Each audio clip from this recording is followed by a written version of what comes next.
الرحمن الرحيم الحمد لله نحمده ونستعينه ونستغفره ونؤمن به ونتوكل عليه ونعوذ بالله من شرور أنفسنا ومن سيئات أعمالنا من يهده الله فلا مضل له ومن يضلله فلا هادي له نشهد أن لا إله إلا الله وحده لا شريك له ونشهد أن سيدنا مولانا محمدا عبده ورسوله أما بعد باب اکرام الضیف اعوذ باللہ من الشیطان الرجیم بسم اللہ الرحمن الرحیم هل اتاك حدیث ضیف ابراہیم المکرمین اذ دخلوا علیہ فقالوا سلاما قال سلام قوم منکرون فراغ الى اہلہ فجاء بعجل سمین فقربه الیہم قال لا تأکلون۔ آج کے سبق میں خاص طور پر ایک اہم مسئلے کی طرف اشارہ کیا جا رہا ہے، اور وہ ہے مہمانوں کا اکرام، مہمانوں کی تعظیم تقریب۔ مہمان اللہ تعالیٰ کی طرف سے ایک نعمت ہوتی ہے۔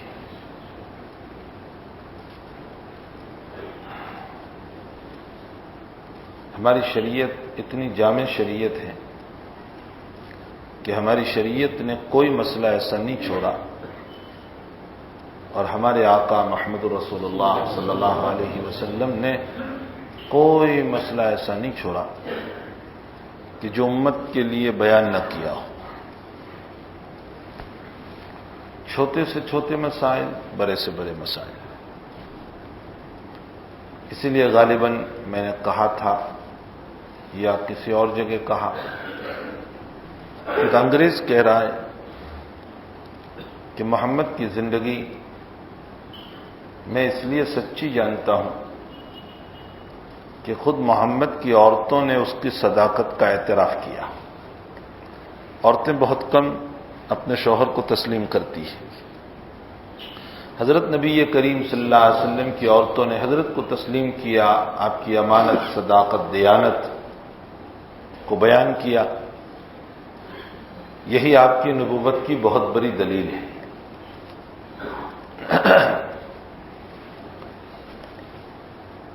پھر آپ کی گھریلو زندگی بھی، اسی لیے زیادہ عورتوں سے نکاح کا جو حضور پاک صلی اللہ علیہ وسلم کو اجازت دی گئی، امت کے لیے 4 عورتیں، لیکن امت کو ایک بات یہ بھی کہی گئی کہ تم انصاف کر سکو تو، وَإِنْ خِفْتُمْ أَلَّا تَعْدِلُوا فَوَاحِدَةً، اگر تم انصاف نہیں کر سکتے تو پھر ایک عورت پر اکتفا کرو۔ اور عموماً مجاز اس وقت انصاف کا نہیں ہے، عموماً مجاز۔ حضرت نبی اکرم صلی اللہ علیہ وسلم کے انصاف کا عالم یہ تھا کہ آپ پر کوئی باری واجب نہیں تھی۔ آپ کسی کے پاس زیادہ رہنا چاہے رہ سکتے ہیں، کم رہنا چاہے، لیکن اس کے باوجود حضرت اس کا اہتمام فرماتے تھے کہ ان کے وہاں 1 رات تو ان کے وہاں بھی 1 رات، پورا اہتمام۔ اور عصر کے بعد حضرت کا معمول تمام بیویوں کے پاس جانے کا تھا۔ اس وقت میں تمام بیویوں کے وہاں جاتے تھے۔ اور حضرت کی ایک دعا امام بخاری نے نقل فرمائی بخاری شریف میں، اے اللہ جو میرے بس میں ہے میں انصاف کر رہا ہوں، لیکن جو میرے بس میں نہیں ہے، یعنی محبت بس میں نہیں۔ محبت نام ہے دل کا میلان۔ فرمایا جو میرے بس میں نہیں ہے اس پر تو میری پکڑ نہ کرنا، اس لیے کہ آپ کو حضرت عائشہ رضی اللہ تعالیٰ عنہ سے زیادہ محبت تھی، ان سے پہلے حضرت خدیجہ الکبریٰ رضی اللہ تعالیٰ عنہ سے زیادہ محبت تھی، حضرت حکیم الامت تھانوی رحمۃ اللہ علیہ کی 2 بیویاں تھیں۔ حضرت کا انصاف کا عالم یہ تھا کہ اگر خربوزہ خریدتے تھے تو 2 نہیں خریدتے تھے کہ چلو 1 تقسیم کر لیں، 1 خرید کر آدھا آدھا، وجہ اس کی یہ ہے کہ دو خریدے اور ایک اس کو بہت ممکن ہے ایک میٹھا نکلا ایک پھیکا نکلا. حضرت ایک خرید کر آدھا کرتے رہے تاکہ اگر یہ پھیکا ہے تو یہ بھی پھیکا.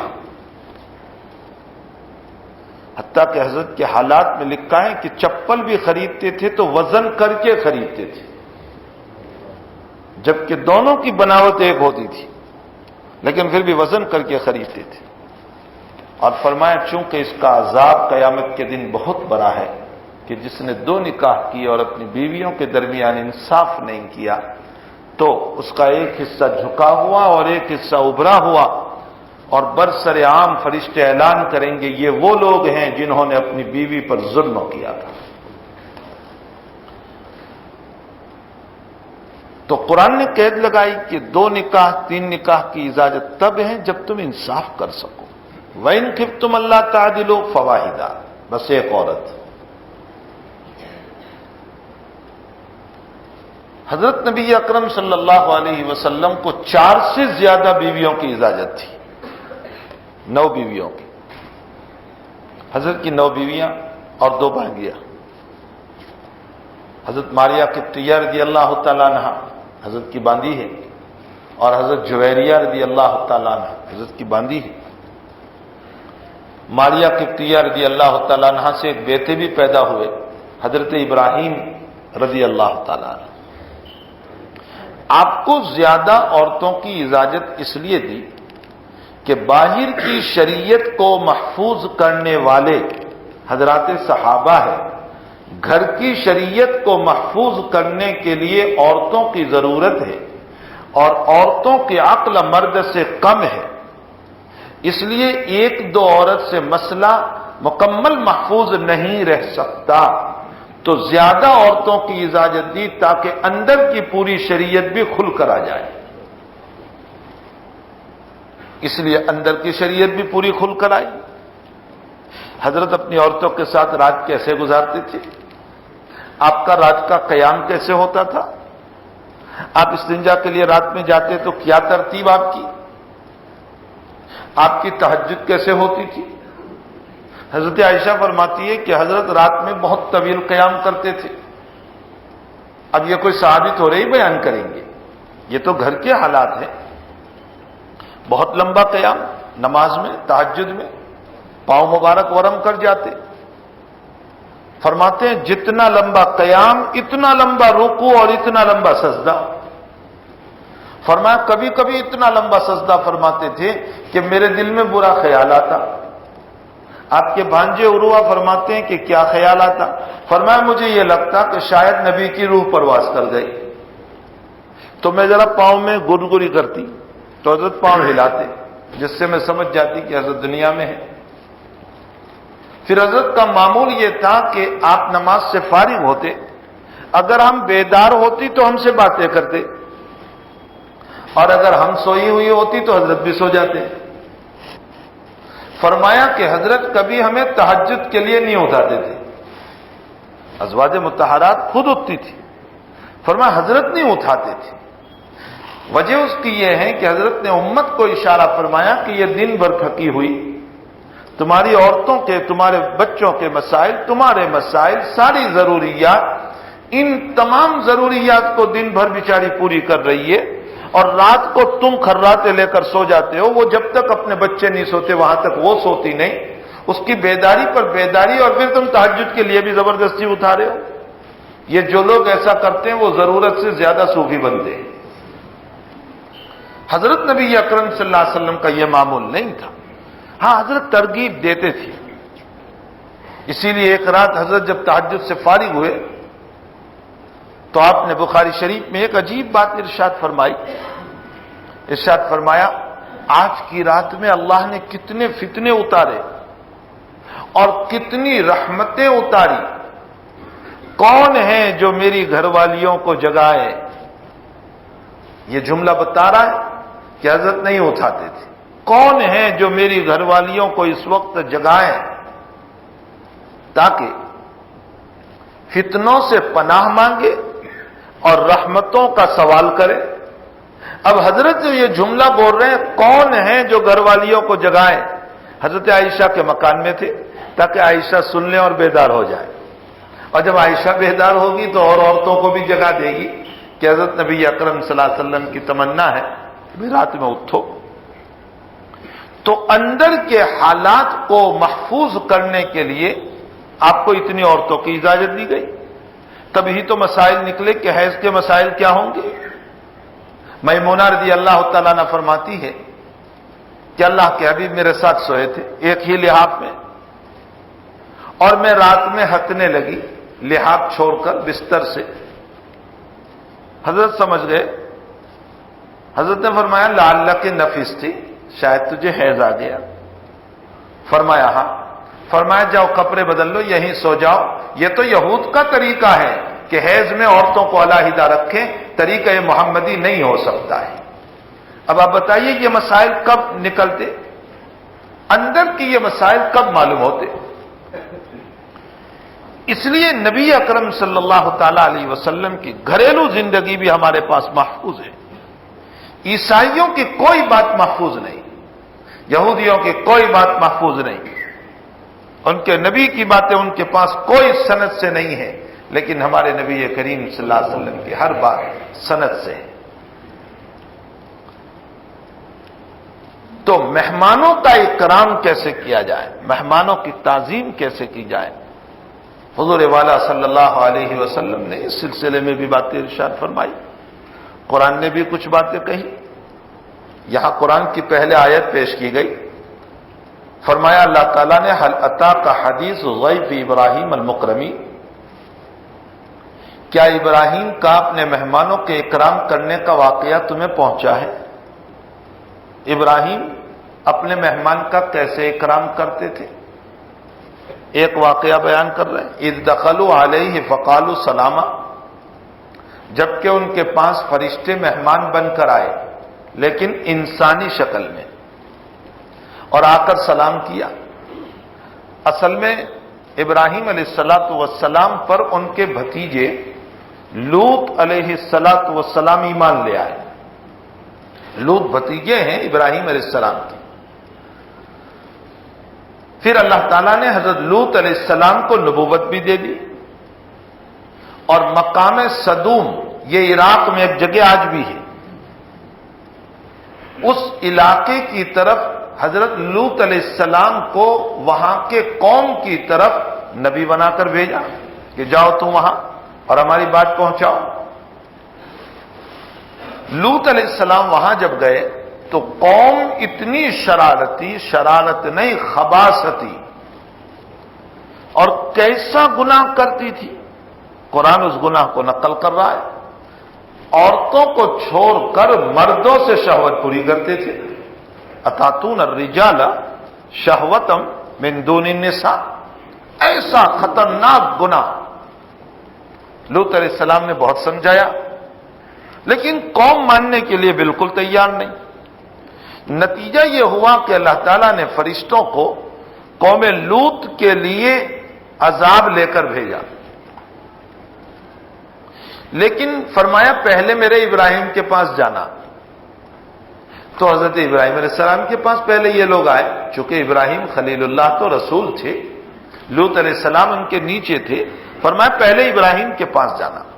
حضرت ابراہیم کے پاس آئے. اب انسانی شکل میں آئے تھے تو حضرت سمجھے کہ یہ کوئی مہمان آ گئے.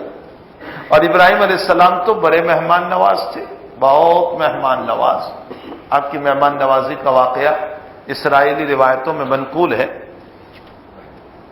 کہ غیر مسلم گزرا تو حضرت نے وہاں کھانے بٹھا دیا اور اسے کہا قل بسم اللہ، اللہ کا نام لے کر شروع کرو. اور اس نے کہا بسم اللہ، اللہ کیا ہوتا ہے میں نہیں جانتا. اس نے اپنے جو اس وقت کا اس کا معبود ہوگا اس کا نام لیا. تو حضرت نے فرمایا کھاتا اس کا ہے، نام دوسروں کا لیتا ہے. دسترخوان سے اٹھا دیا اور وہ غصے میں اٹھ گیا وہاں سے اور جانے لگا، بھاگنے لگا. ابراہیم کو غصہ تھا تو اللہ تعالیٰ نے حضرت ابراہیم پر وحی اتاری کہ ابراہیم ایک مرتبہ تیرے دسترخوان پر آیا اور تو نے اس کو اٹھا دیا. یہ پیدائش سے لے کر آج تک دوسروں کا نام لے رہا ہے، پھر بھی میں اسے کھلا رہا ہوں. جا اس کو منع کر لا. اب حضرت ابراہیم کسی طرح اس کو منا کر لائے، اس کو کھانا کھلایا، جس کا نام لینا ہو لے لے، کھا لے۔ اس کے سامنے یہ واقعہ رکھا، بس یہی اس کے لیے ہدایت کا ذریعہ بن گیا۔ اخلاق بہت بڑی چیز ہے، اخلاق۔ تو ابراہیم علیہ السلام کی مہمان نوازی تو بہت مشہور تھی۔ اب یہ فرشتے آئے، لیکن تھے انسانی شکل میں۔ حضرت سمجھے حضرت کو پتہ ہی نہیں کہ فرشتے ہیں، تو حضرت نے ان کو بٹھایا اور اکرام میں ایک پورا بچھڑا، جیسے ہم مرغی پوری فرائی کرتے ہیں، بکرا پورا فرائی کرتے ہیں، حضرت پورا بچھڑا فرائی کر کے لے آئے۔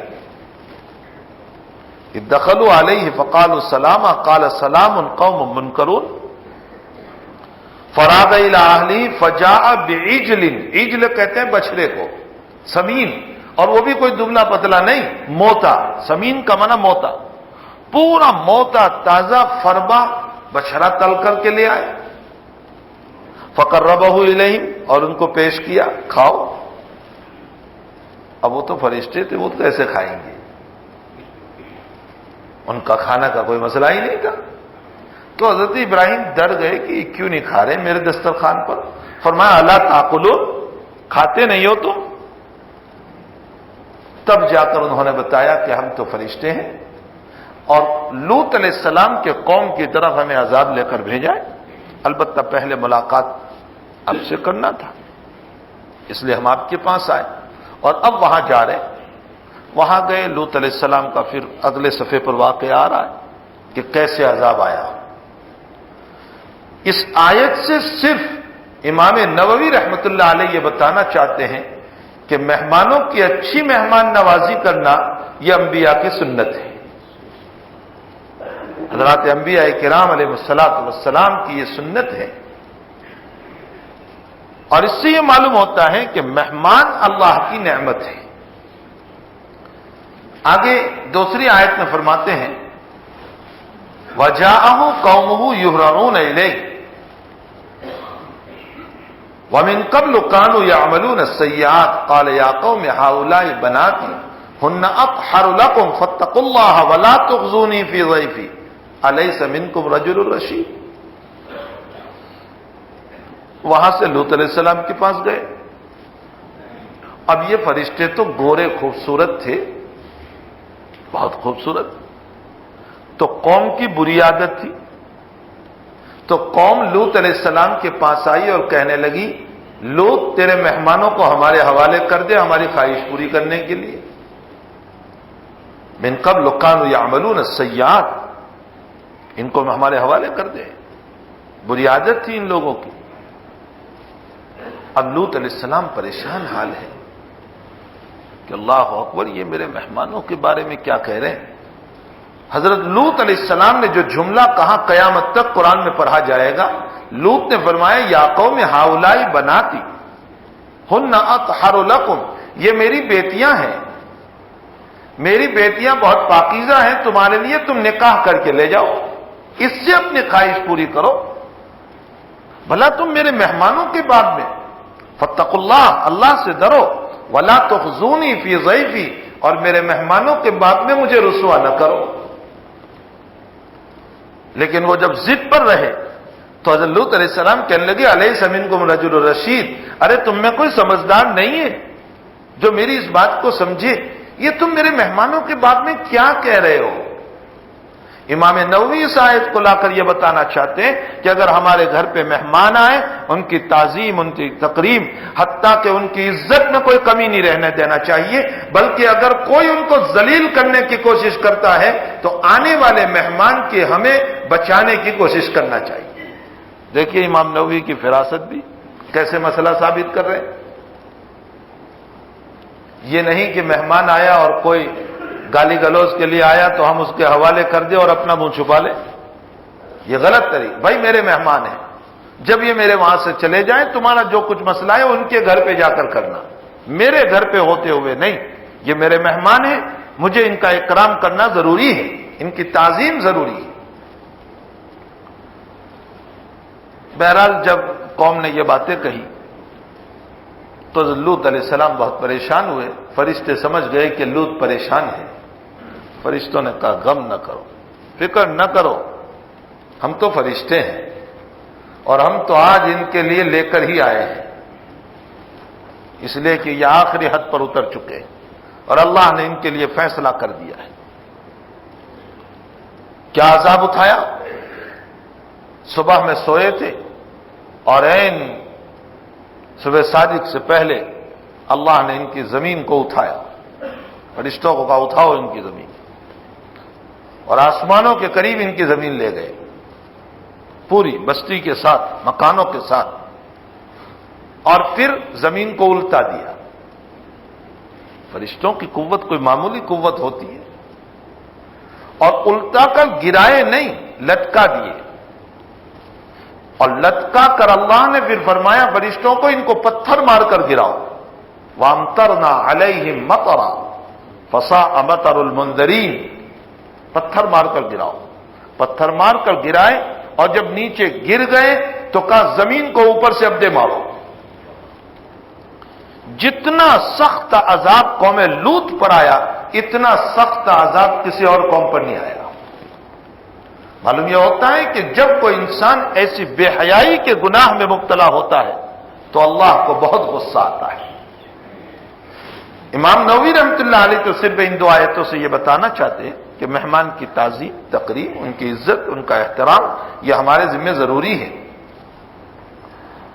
آگے اب روایت نقل کر رہے ہیں عن ابی ہریرہ رضی اللہ تعالی عنہ ان النبی صلی اللہ علیہ وسلم قال من كان يؤمن بالله واليوم الآخر فليكرم ضيفه ومن كان يؤمن بالله واليوم الآخر فليصل رحمه ومن كان يؤمن بالله واليوم الآخر فليقل خيرا او ليصمت.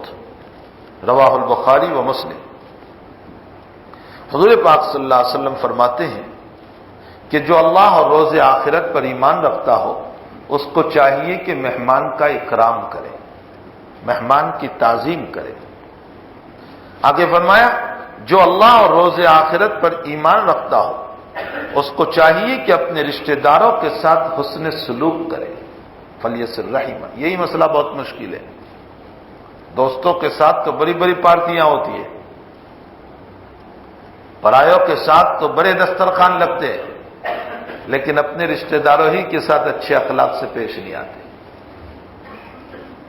فرمایا اگر تم واقعتاً مسلمان ہو، واقعتاً مومن ہو تو تمہیں چاہیے کہ صلہ رحمی کرو اپنے رشتہ داروں کے ساتھ، اپنی اولاد کے ساتھ، اپنی بیوی کے ساتھ، اپنے ماں باپ کے ساتھ، اپنے بھائی بہنوں کے ساتھ، اپنے ماموں چچا، اپنے پھوپھی اور رشتہ داروں کے ساتھ. فلیصل رحمہ. ومن کان یؤمن باللہ والیوم الآخر. اور آگے فرمایا کہ جو اللہ اور روز آخرت پر ایمان رکھتا ہو اسے چاہیے کہ بولے تو خیر بولے، اچھی بات بولے، ورنہ خاموش رہے. اولیاء خاموش رہے. مسلم شریف میں ایک روایت ہے، ابو ہریرہ رضی اللہ تعالیٰ عنہ سوال فرماتے ہیں نبی اکرم صلی اللہ علیہ وسلم سے ای العمل افضل یا رسول اللہ، کون سا عمل سب سے افضل؟ حضرت نے ارشاد فرمایا الصلاۃ لوقتہا، اپنے وقت پر نماز پڑھو. فرمایا ثم ماذا، پھر کون سا عمل؟ فرمایا الجہاد فی سبیل اللہ، اللہ کے راستے کا مجاہدہ. ثم ماذا، اور کون سا عمل؟ فرمایا بر الوالدین، ماں باپ کے ساتھ حسن سلوک. ثم ماذا، اور کون سا عمل افضل؟ حضرت نے فرمایا الصدقۃ فی سبیل اللہ، اللہ کے راستے میں صدقہ کرنا. ابو ہریرہ فرماتے ہیں کہ حضرت آپ یہ فرما رہے ہیں کہ مال صدقہ کرنا افضل عمل، لیکن اگر کسی کے پاس مال نہ ہو تو کون سا عمل افضل؟ غریب آدمی ہے تو کون سا عمل؟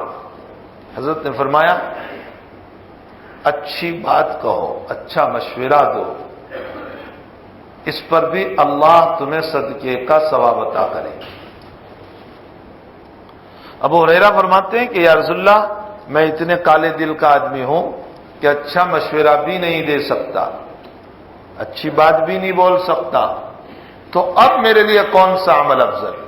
حضرت نے فرمایا تیری ذات سے غلط مشورہ دے کر کسی کو تکلیف نہ پہنچا بلکہ تو خاموش رہ، اللہ اس پر بھی تجھے صدقے کا ثواب عطا کرے گی۔ ابو ہریرہ نے یہ بات جو پوچھی ہے وہ اپنے لیے نہیں پوچھی، وہ تو بہت صاف دل کے آدمی تھے، یہ ہم جیسے کالے دل والوں کے لیے پوچھی۔ آج ہمارا حال یہی ہے کہ ہم یہ چاہتے ہیں کہ اس کو غلط مشورہ دے کر اس کی تجارت میں گھاٹا ہو جائے، اس کے کاروبار میں نقصان ہو جائے، اس کی بچی کہیں پھنس جاوے، اس کا بیٹا کہیں پھنس جاوے، اور اس کے لیے مستقلاً پلان بنائے جاتے ہیں۔ اللہ کے نبی نے فرمایا کہ تم اچھی بات کہہ سکتے ہو تو کہو، ورنہ خاموش ہو جاؤ، اپنی زبان کے شر سے بچا لو۔ اور پھر عجیب مسئلہ ہے، نبی اکرم صلی اللہ علیہ وسلم نے ارشاد فرمایا، بخاری شریف کی روایت میں ہے، حضرت فرماتے ہیں کہ جو آدمی اللہ اس کے رسول پر ایمان رکھتا ہو، المسلم من سلم المسلمون من لسانہ ویدہ، کامل مسلمان وہ ہے، مسلمان کہلانے کے لائق وہ ہے جو اپنی زبان اور ہاتھ سے کسی کو تکلیف نہ پہنچائے۔ زبان کا ذکر پہلے آیا اس لیے کہ زبان کی تکلیف ہاتھ کی تکلیف سے زیادہ ہے۔ اسی لیے شاعر عربی میں کہتا ہے، جراحات السنان لہل تیاب ولا یلتام ما جرح اللسان، فرمایا تلواروں کے زخم اچھے ہو جاتے ہیں لیکن زبان کے زخم جلدی اچھے نہیں ہوتے۔ کسی کو تانا دیا، بدنام کیا، نہ معلوم کیسی کیسی باتیں کی۔ اس لیے نبی اکرم صلی اللہ علیہ وسلم نے زبان پہلے بیان کی اور ہاتھ کو بعد میں بیان کیا۔ آگے دوسری روایت میں ارشاد فرماتے ہیں، عن ابی شریح خویلد بنت عمرو الخزاعی رضی اللہ تعالیٰ عنہ قال سمعت رسول اللہ صلی اللہ علیہ وسلم یقول من کان یؤمن باللہ والیوم الآخر فلیکرم ضیفہ جائزتہ۔ اللہ کے حبیب نے فرمایا جو اللہ اس کے رسول پر ایمان رکھتا ہو اس کو چاہیے کہ اپنے مہمان کے ساتھ اچھا جائزے کا معاملہ کرے۔ صحابہ نے فرمایا جائزہ کیا ہے؟ تو حضرت نے فرمایا مہمانی 3 دن کی، ثلاثۃ ایام، 3 دن کی۔ پہلے دن ذرا پرتکلف کھانا کھلائے، جائزہ بتا رہے ہیں، جائزہ کس کو کہتے ہیں؟ پہلے دن ذرا پرتکلف، ذرا اچھا کھانا کھلائے۔ دوسرے 2 دن اپنے عام معمول کے مطابق جو گھر میں کھایا جاتا ہے وہ کھلائے۔ تو مہمانی 3 دن کی ہوتی ہے، مہمان کو چاہیے کہ 3 دن کے بعد روانہ ہو جائے۔ حضرت اشارہ فرما رہے ہیں۔ اور اگر کوئی انسان 3 دن سے زائد رہتا ہے تو نبی اکرم صلی اللہ علیہ وسلم فرما رہے ہیں کہ اس کو کہہ دیا جائے کہ اب صدقے کا کھانا کھلائیں گے۔ تو مہمانی 3 دن کی ہوا کرتی ہے۔ ویسے بھی میزبان پر بوجھ پڑے گا، بوجھ پڑنے کی بہت ساری شکلیں ہیں۔ مہمان کی وجہ سے بیچارہ میزبان اپنا کام نہیں کر پاتا، اپنے کاروبار پہ نہیں جا پاتا۔ مہمان کی وجہ سے چھوٹا سا مکان ہے، عورتوں کے پردے کا مسئلہ ہے۔ مہمان کی وجہ سے عورتیں گھر سے باہر نہیں نکل سکتی، اپنی ضروریات کے لیے جا نہیں سکتی۔ پھر اپنے حالات میزبان کے، وہ بیچارہ میزبان جانتا ہے کہ اس پر کیا گزرتی۔ اس لیے حضور پاک صلی اللہ علیہ وسلم نے فرمایا کہ اگر رہنا ہے تو زیادہ سے زیادہ 3 دن، اور میزبان کو چاہیے کہ پہلے دن تھوڑا سا پرتکلف کھانا کھلائے، باقی 2 دن عام اپنے معمول کے مطابق۔ اور اگر مہمان آیا اور فوراً جا رہا ہے، رکا نہیں، تو حضرت نبی علیہ السلام نے فرمایا کہ اس کا توشہ دان باندھ دو، راستے کا توشہ دان اس کو باندھ دو۔ بعض علماء نے ان روایات کی بنیاد پر مہمانوں کے کھانے کھلانے کو واجب لکھا ہے۔ امام مالک رحمۃ اللہ علیہ کا یہی مسلک ہے کہ کھانا کھلانا واجب ہے۔ لیکن امام شافعی رحمۃ اللہ علیہ، امام ابو حنیفہ علیہ الرحمہ، امام احمد بن حنبل اور امام مالک کا دوسرا قول یہ ہے کہ یہ اس زمانے کی باتیں ہیں جب کھانے کے نظام نہیں ہوتے تھے۔ اب تو ماشاءاللہ کافی ہوٹلیں جگہ جگہ بن گئی، جہاں دیکھو ہوٹل ہے، کھانے کا نظام ہے۔ اس لیے اس زمانے میں جب یہ کھانے کے اس طرح نظام نہیں تھے اور لمبے لمبے سفر ہوتے تھے تو توشہ دان باندھ دینا واجب تھا یا اپنے مکان پر کھلانا واجب تھا، اور اب یہ حالات نہیں رہے، اس لیے نہ توشہ دان باندھنا واجب رہا اور نہ کھانا کھلانا واجب ہے، ایک مستحب کا درجہ ہے، احترام کا مسئلہ ہے کہ ان کو کھانا کھلایا جائے یا توشہ دان باندھ دیا جائے۔ ہمارے آقا صلی اللہ علیہ وسلم کی سخاوت اور آپ کی مہمانی کا حال کیا تھا؟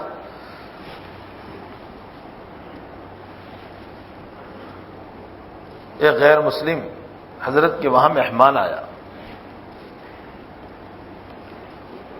اور حضرت نے اپنے ساتھ اس کو کھانا کھلایا اور اس نے 7 مسلمانوں کے برابر کھانا کھایا۔ اسی موقع پر تو حضرت نے یوں فرمایا تھا، المسلم یاکل فی مئ واحد والکافر یاکل 7 امعاء۔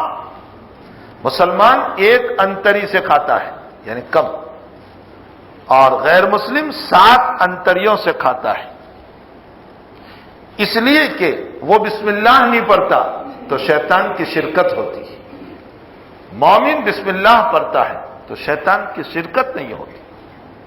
خوب کھایا،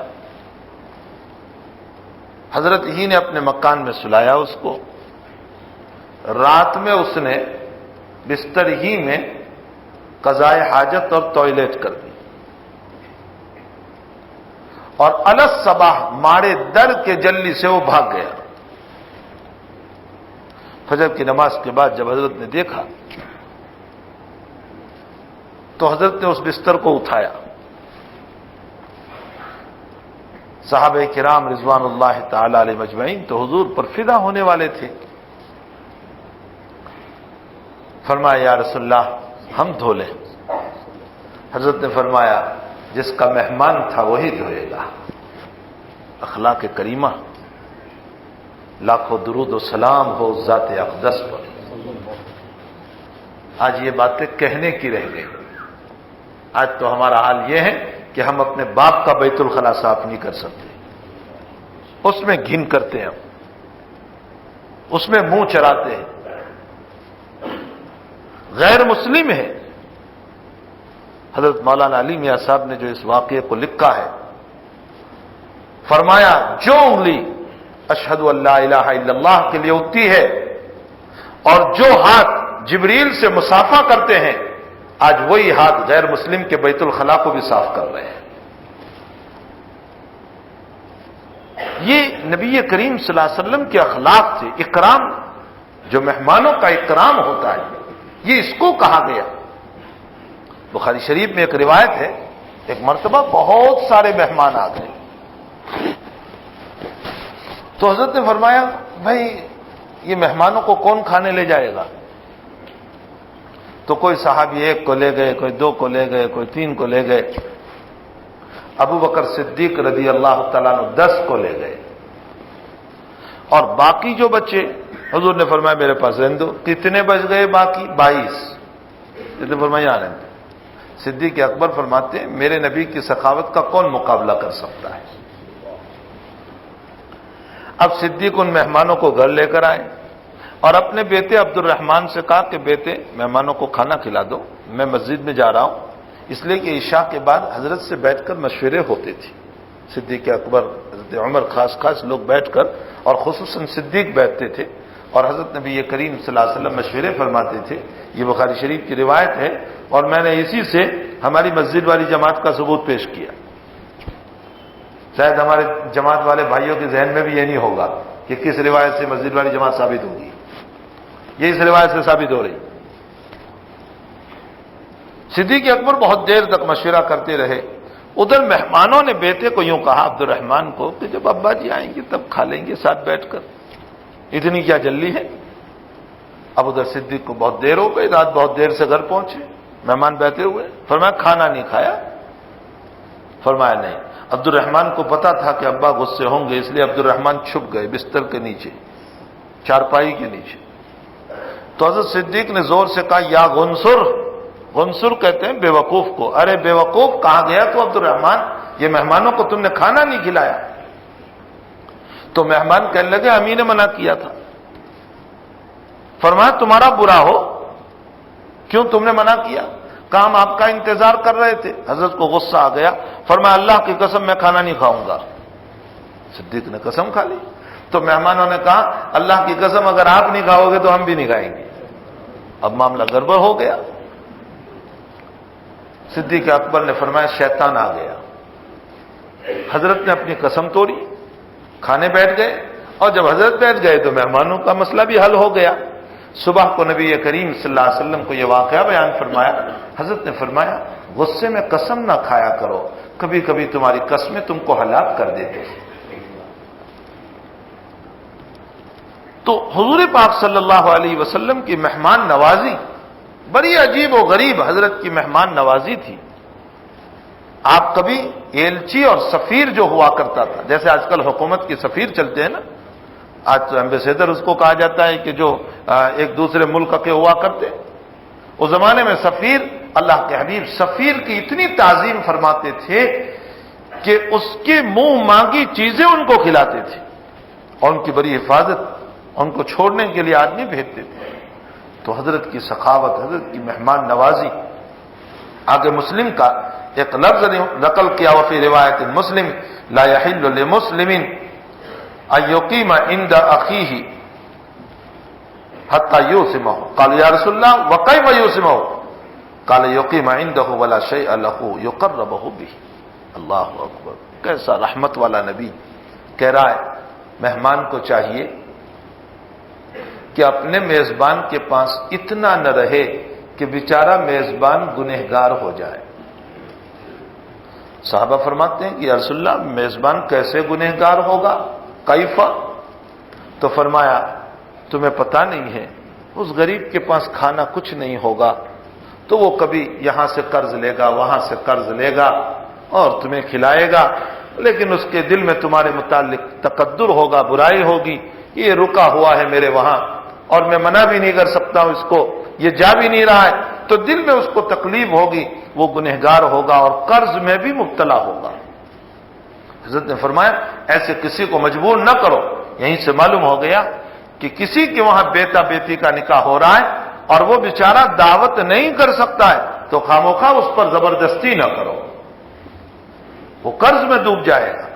بلکہ آج کل عجیب مسئلہ ہے کہ سودی نظام پر قرض لیا جاتا ہے، اور سودی نظام پر قرض لے کر دعوتیں کی جاتی ہے، جو شریعت میں مبغوض ترین عمل ہے، مبغوض ترین۔ تو نبی اکرم صلی اللہ علیہ وسلم نے فرمایا کہ مہمان کا حق ضرور ہے۔ یہاں سے ایک مسئلہ اور بتاؤں،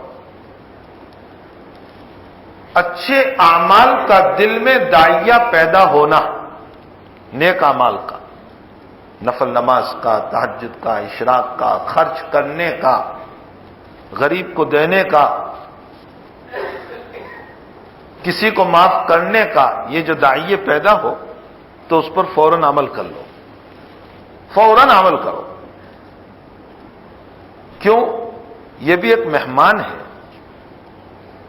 مہمان کا اکرام کرو گے تو مہمان دوسری مرتبہ آئے گا، اور اگر مہمان کا اکرام نہیں کرو گے تو مہمان دوسری مرتبہ نہیں آئے گا کہ بھئی یہ تو چائے بھی نہیں پلاتا ہے۔ فرمایا کہ اچھے اعمال کا داعیہ تمہارے دل میں پیدا ہو تو یہ مہمان ہے اللہ کا، اس کو فوراً ادا کرو۔ اگر ایک مرتبہ اچھے عمل کا داعیہ پیدا ہوا اور تم نے کر لیا تو اللہ دوسرے نیک عمل کی فوراً تمہیں توفیق دے گا۔ اسی لیے سیدنا عبد القادر جیلانی رحمت اللہ علیہ کا ایک عجیب جملہ ہے، المعاصی برید المعاصی والطاعت برید الطاعت۔ گناہ گناہ کو دعوت دیتا ہے، ایک گناہ کرو گے تو فوراً دل میں دوسرے گناہ کا داعیہ پیدا ہوگا. اور نیکی نیکی کو دعوت دیتی ہے.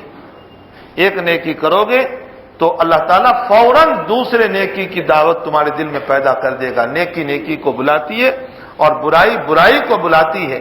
معلوم ہوتا ہے کہ یہ جو مہمان اعمال صالحہ ہے یہ بھی اللہ تعالیٰ کی طرف سے مہمان ہیں، اور ہمیں چاہیے کہ ہم ان مہمانوں کی بھی تکریم کریں، تعظیم کریں، یعنی ان اعمال پر عمل کر لیں فوراً. حاجی امداد اللہ صاحب رحمۃ اللہ علیہ کا ایک ملفوظ مجھے یاد آیا. حاجی صاحب رحمۃ اللہ علیہ فرماتے ہیں، کسی نے سوال کیا حاجی صاحب سے، فرمایا کہ ہمارے اکابر تو اللہ تعالیٰ نے بڑے علوم سے نوازا تھا. اللہ اکبر. مجھے ایک واقعہ میرے بزرگوں کا یاد آ گیا. حضرت مولانا اسماعیل شہید رحمۃ اللہ علیہ کے زمانے میں ایک عرب آیا مہمان، اور اس زمانے میں عربوں کی آمد کم اور ہندوستان میں علم بھی کچھ کم ہی تھا. تو وہ جبہ پہنا ہوا، اور ماشاءاللہ ویسے بھی عرب کی تعظیم ہم زیادہ کرتے ہیں کہ بھئی ہمارے نبی کریم صلی اللہ علیہ وسلم کے اس زمین سے ان کا تعلق ہے. تو عرب آیا، بڑی تعظیم بڑی تکریم لوگوں نے کی، بڑی مہمان نوازی کی. اسے کہا کہ آپ نماز پڑھائیے. وہ نماز کے لیے کھڑے ہوئے تو انہوں نے اپنی نماز میں، چونکہ وہ مسلک شافعیت سے یا حنبلیت سے تعلق رکھتے ہوں گے، تو انہوں نے نماز میں رفع یدین کیا. ان کا مسلک ہے. تو لوگوں نے کبھی رفع یدین دیکھا نہیں تھا، حنفیوں کے وہاں تو یہ ہے نہیں. تو اب وہ مقتدی حنفی تھے اور جاہل تھے، وہ عرب پر تود پڑے اور یہ کہا کہ یہ کیسی نماز، یہ بار بار ہاتھ اٹھا رہا ہے، بار بار ہاتھ اٹھا رہا ہے، یہ کیسی نماز. اب لوگوں نے حضرت مولانا اسماعیل شہید رحمۃ اللہ علیہ کو بتایا کہ حضرت یہ تو لوگ رفع یدین کو بھی نہیں جانتے، ہمارا مسلک نہیں ہے لیکن کسی اور امام کا تو ہے، ان کے پاس بھی دلیل ہے، اور یہ لوگ واقف بھی نہیں رفع یدین سے، اتنے جاہل لوگ ہیں. مولانا اسماعیل شہید رحمۃ اللہ علیہ نے علماء کو جمع کیا اور ہر عالم کو کہا کہ اپنے اپنے مسجد میں تم امامت کرا رہے ہو تو اپنی نمازوں میں رفع یدین کرو، رفع یدین سے نماز پڑھو. اب یہ مسئلہ جب ان کے مامو جان حضرت شاہ عبد العزیز صاحب رحمۃ اللہ علیہ کو، بہت علمی بات ہے لیکن مجھے یاد آ گئی، شاہ عبد العزیز صاحب رحمۃ اللہ علیہ کو پتہ چلا تو شاہ عبد العزیز صاحب نے فرمایا کہ یہ رفع یدین کیوں کر رہے امام؟ تو فرمایا مولانا اسماعیل شہید نے کہا. فرمایا بلاؤ. فرمایا تم نے یہ سب کو رفع یدین پر کیوں لگا دیا؟ فرمایا کہ حضرت یہ لوگ رفع یدین نہیں جانتے، لوگ تو لوگ بدعت میں مبتلا ہے. حالانکہ رفع یدین دوسرے اماموں کے وہاں ہے اور ان کے وہاں حدیث سے ثابت ہیں، تو یہ لوگ جانتے نہیں، بدعت میں مبتلا ہے. تو اس بدعت کو دور کرنے کے لیے میں نے رفع یدین کروایا. حضرت شاہ عبد العزیز صاحب جو جواب دیتے ہیں، حضرت شاہ صاحب نے فرمایا پیارے یہ بدعت تب ہوتا جبکہ ہمارے پاس بھی دلیل نہ ہوتی، ہمارے پاس بھی رفع یدین نہ کرنے کی حدیث موجود ہے، تو جب حدیث موجود ہے تو بدعت کیسے ہو گیا یہ؟ تب مولانا اسماعیل شہید رحمۃ اللہ علیہ کو تنبہ ہوا کہ اس کو بدعت نہیں کہا جاتا. خیر، تو ہمارے اکابر کا علم ہی بڑا زبردست تھا. حضرت شیخ الہند رحمۃ اللہ علیہ کا یا اور ایک بزرگ کا واقعہ ہے کہ مطالعہ کر رہے تھے اور ایک اشکال ہوا، راتوں رات سفر کر کے گئے. لیس للانسان الا ما سعى،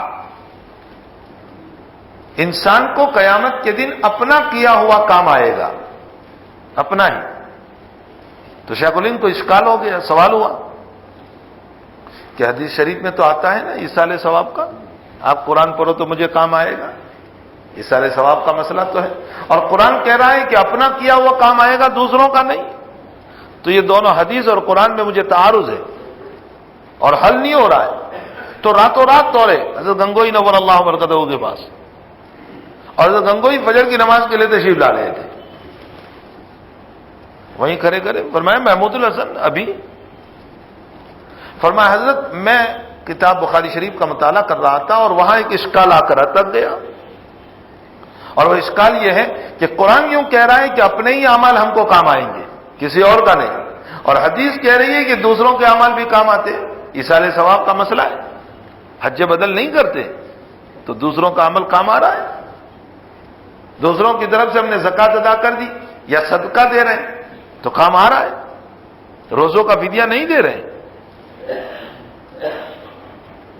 تو حضرت یہ بات سمجھ میں نہیں آ رہی ہے تو حضرت نے وہاں کھڑے کھڑے چٹکی میں حل کر دیا. حضرت نے فرمایا لیس للانسان الا ما سعى. قرآن کی آیت کا تعلق ایمان سے ہے، یعنی ایک کا ایمان دوسرے کو کام نہیں آئے گا. بیٹا مسلمان ہے اور باپ کافر ہے تو بیٹے کا ایمان باپ کو نہیں بچا سکے گا، اور باپ مسلمان ہے اور بیٹا کافر ہے تو باپ کا ایمان بیٹے کو نہیں بچا سکتا. تو آیت کا تعلق ایمان سے ہے اور حدیث کا تعلق اعمال سے ہے، یعنی اعمال ایک دوسرے کے کام آئیں گے، باقی ایمان نہیں ہے تو دوسرے کا ایمان مجھ کو نہیں بچا سکتا. شیخ الہند فرماتے ہیں اسی وقت میرا مسئلہ حل ہو گیا 2 منٹ میں. فرمایا حضرت اگر یہ مسئلہ حل نہ ہوتا اور اسی عالم میں رات میں میری موت ہو جاتی تو میں قرآن کی ایک آیت پر شک لے کر دنیا سے جاتا، میرے ایمان کا خطرہ ہو جاتا. تو ہمارے بزرگوں کو علم ہی کچھ عجیب و غریب دیا تھا. اللہ تعالیٰ نے قرآن و حدیث کو عجیب کھولا تھا ان پر. تو حاجی صاحب رحمۃ اللہ علیہ سے کسی نے سوال فرمایا کہ حضرت میری ایک نماز قبول ہو گئی یا میرا روزہ قبول ہو گیا، اس کی کوئی دلیل؟ تو حضرت نے فرمایا کوئی اللہ کی وحی تو رہی میرے پاس آتی ہے، وحی تو نبی کریم صلی اللہ علیہ وسلم پر آتی تھی، وہ تو بند ہو گئی. کوئی میرے پاس وحی تو آتی نہیں کہ مجھے پتا چلے کہ تمہارا پہلا عمل قبول ہو گیا. البتہ حاجی صاحب نے فرمایا ایک نشانی ہے، اور وہ نشانی یہ ہے کہ ایک نیک عمل کے بعد دوسرے نیک عمل کا داعیہ تیرے دل میں پیدا ہوا تو سمجھ لے کہ تیرا پہلا عمل قبول ہو گیا. اس لیے کہ اگر تیرا پہلا عمل قبول نہ ہوتا تو اللہ تجھے دوسرے عمل کے لیے بلاتے ہی نہیں. بہت اچھی بات فرمائی، دل کو تسلی ہو جاتی کہ اگر مغرب کی نماز کے بعد عشاء کی نماز کے لیے میرے دل میں داعیہ پیدا ہوا تو میں پڑھ لوں، معلوم ہوتا ہے میری مغرب قبول ہو گئی. ورنہ تو اللہ کسی بھی راستے سے مجھے عشاء میں بھٹکا دیتا، کوئی بھی بہانہ بن جاتا، میں نہ آتا اور عشاء کی نماز میری چھوٹ جاتی. تو رب کریم کے انوارات اور برکتیں بڑی عجیب و غریب ہے. اللہ تعالیٰ اپنے بندوں کو عجیب عجیب طرح پر نوازتا ہے. حق تعالی شان ہو ہم تمام کو ان باتوں پر عمل کی توفیق عطا فرمائے. حضور پاک صلی اللہ علیہ وسلم کے مبارک طریقے بہت پیارے پیارے طریقے ہیں. اتنی بہترین آپ کی زندگی، اتنی بہترین آپ کی زندگی ہے کہ خدا پاک کی قسم اگر ہم اپنا لیں تو معاشرے کے فتنے ختم ہو جائیں گے. آج بات جھگڑے اسی پر ہوتے ہیں، وہ کہتے ہیں میں مہمان گیا میرا اکرام نہیں کیا. جھگڑے اسی پر ہو رہے، میں مہمان گیا میرا اکرام نہیں کیا، ارے مجھے چائے کا بھاؤ بھی نہیں پوچھا، اس کے وہاں کیا جائے. تو جھگڑے اسی پر ہو رہے.